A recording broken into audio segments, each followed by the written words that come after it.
Next up, we have Brian Perry. He is the Vice President of Government Relations and Advocacy at ProMedica. Brian. Hey, thanks so much. Thanks for having me today. I've got to say it's extra special for me personally, as I think my very first NAHCA presentation was maybe on your stage, Lori, in Oklahoma City. It must have been 13 or 14 years ago. And the topic was this new weird technology that might one day change the world, Twitter. So it's good after all this time to still be back with you guys. And over a decade later, my beard's a little grayer. Lori Porter looks a little younger, but ultimately the mission of NAHCA has never ever been more important. So I salute Lori and the entire NAHCA team for the tireless work you guys do on a daily basis. As I said all those years ago, tweet me afterward and we'll share a virtual glass of wine. So many of us have relatives in our family who bravely fought for freedoms during the 1940s and World War II. My grandfather was a heroic Army veteran who served in the Philippines, and his brother was a war hero in Germany. Both of them woke up when the siren rang 24 hours a day, bravely suited up in their armor, and laid their individual life on the line in service to their country so that their children and their grandchildren like me could have a better life in a free society. Tom Brokaw very famously wrote one of the seminal accounts of these brave men and women, referring to them as the greatest generation. Does this sound familiar? Waking up when the siren rings, no matter the hour, bravely suiting up in armor to lay your life on the line in service to your residents on the front lines of the biggest threat to our survival in COVID. Let nobody say that you're not healthcare heroes. And as far as I'm concerned, you are the next greatest generation. That you're serving many of our World War II heroes right now should not be lost on anyone. 75 years later, as we stand up and applaud them in parades and pinning ceremonies in our nursing homes and victory flights, we should all be standing and applauding your service as well, and we will. So thank you. But listen, memories are short, and nobody's memories seem to be shorter than those in elected office. That's why we're here today. So many of our governors and federal officials have chronically underfunded senior care settings for decades. I know you've heard this all day, but it's important to remember this has been for decades.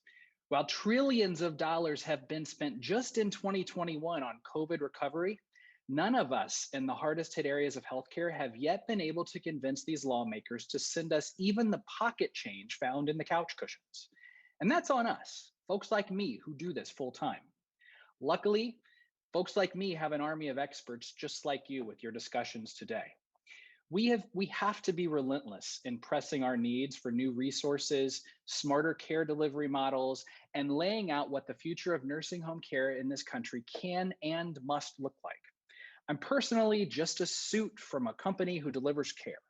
And while that has its place, it's you who are the face of the profession. Use that face and your mouth and your feet to remind these elected officials that we sent them to office to improve things, and it's time they stepped up in support of all of us. Remember this, you are the experts. Nobody in Washington, D.C., from the newest congressperson to the president of the United States of America, has as much expertise in caring for our nation's most frail and elderly as you do. Knowledge is power, and you have all the knowledge.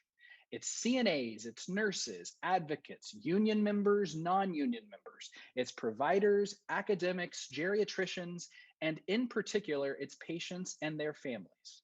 When it comes to fixing what ails senior care in America, it's all of us against the world. And I, for one, am very proud to be on your team.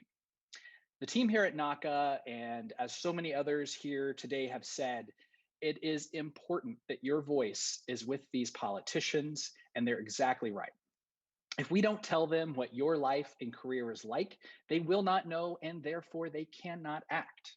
Tell them about your patients. Tell them how you helped, how you felt, what you need, how they can help. And if they continue to ignore us all, well, then shame on them. And we'll see them at the ballot boxes next election. And when you're finished speaking with your elected officials today, keep talking. Tweet it, Facebook it. You are an army. And like the greatest generation before you, you can change the world. And in many ways, at least in my eyes, you already have. So to all of you, the next greatest generation, my hat goes off to you. I thank you from the bottom of my heart for the work that you've done and the work you continue to do. Raise up your voices today and every day in support of the work you do on your feet, with your hands, but particularly with the work you do with your heart. Much love to Lori and her team, but particularly to the CNAs laying it on the line every day. I thank you very much. Thank you so much, Brian. That was a really, really great message, and I really appreciate the long-term dedication and support that you've had for NAHCA, and look forward to working with you more in the future. Thanks so much.